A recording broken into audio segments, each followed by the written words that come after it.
ایک حدیث یاد آئی مجھے حضرت ابن مسعود رضی اللہ تعالیٰ عنہ کی. حضرت ایک مسجد میں تشریف لے گئے. اس مسجد میں نماز کے بعد ایک آدمی ذکر کرانے بیٹھا. اس نے کہا 33 مرتبہ سبحان اللہ کہو. تو سب نے کہا سبحان اللہ سبحان اللہ سبحان اللہ سبحان اللہ سبحان اللہ سبحان اللہ سبحان اللہ. جب سب خاموش ہوئے تو اس نے کہا 33 مرتبہ الحمدللہ کہو. تو سب نے کہا الحمدللہ الحمدللہ الحمدللہ الحمدللہ.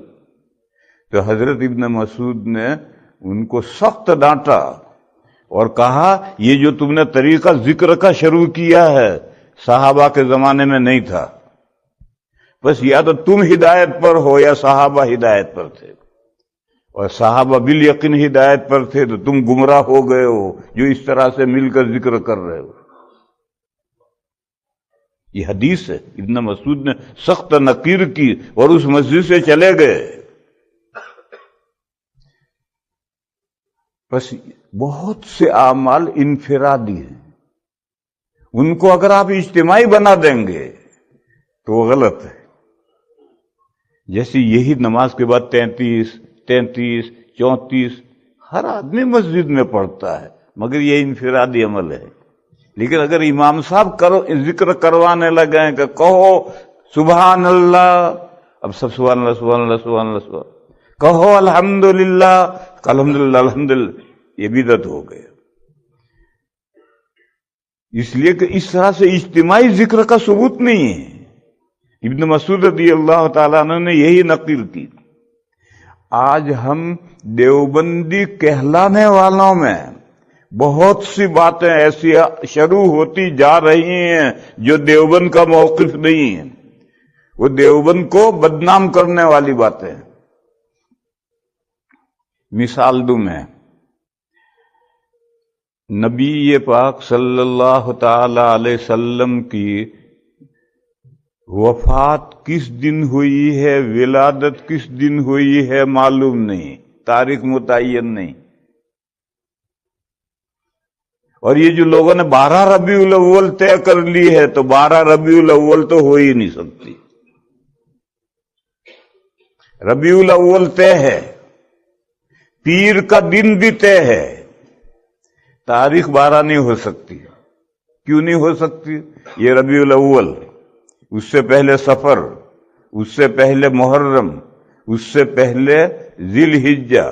ذی الحجہ میں حضور نے حج کیا ہے اور 9 ذی الحجہ کو جمعہ تھا. حج اکبر تھا، اکبر نہیں حج اکبری تھا. لوگوں کی عوامی اصطلاح ہے. شریعت میں حج اکبر نام ہے حج کا اور حج اصغر نام ہے عمرے کا. لیکن لوگوں کی ایک عوامی اصطلاح ہے کہ عرفے کا دن اگر جمعہ کا دن ہو تو وہ اکبری حج ہے. یہ اکبر اور اکبری یہ عوامی اصطلاح ہے. اس شریعت میں اس کا کوئی ثبوت نہیں. یہ ٹھیک ہے کہ اگر عرفہ کا دن جمعہ ہوگا تو حج میں برکت پیدا ہوگی. جمعہ کے دن جو کام کیا جائے گا اس میں فضیلت تو آئے گی. لیکن حج اکبری جو اسے کہا جاتا ہے یہ صرف عوامی اصطلاح ہے، قرآن و حدیث میں کچھ نہیں. اور سورہ توبہ کے شروع میں یوم الحج الاکبر آیا ہے، اس سے حج مراد ہے، اور اس کا مقابل عمرہ ہے جو حج اصغر ہے. تو محرم ذی الحجہ کی 9 تاریخ کو جو حضور نے عرفہ میں وقوف کیا تھا وہ جمعہ کا دن تھا. اب وہاں سے گنتے گنتے آؤ،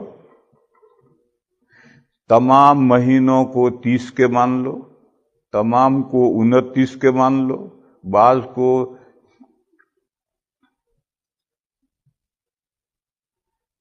تمام مہینوں کو 30 کے لو، 29 کے لو. 12 کو پیر آتا ہی نہیں. ربیع الاول کی 12 تاریخ کو پیر آتا ہی نہیں.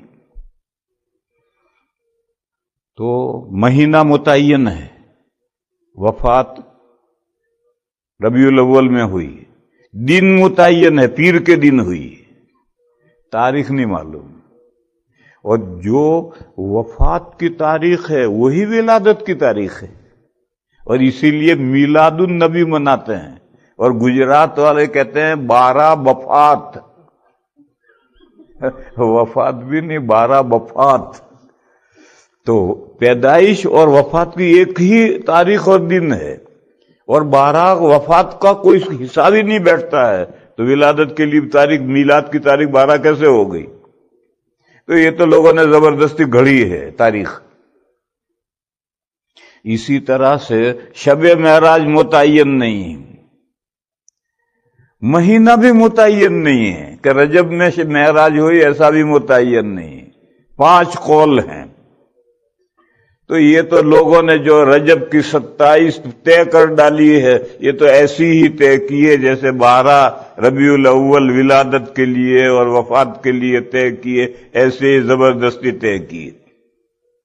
لیکن شب براءت متعین ہے، 14 تاریخ شعبان کی اور 15 تاریخ کے بیچ میں جو رات آتی ہے وہ شب برات ہے، اور براءت کے معنی ہیں جہنم سے رستگاری، چھٹکارا۔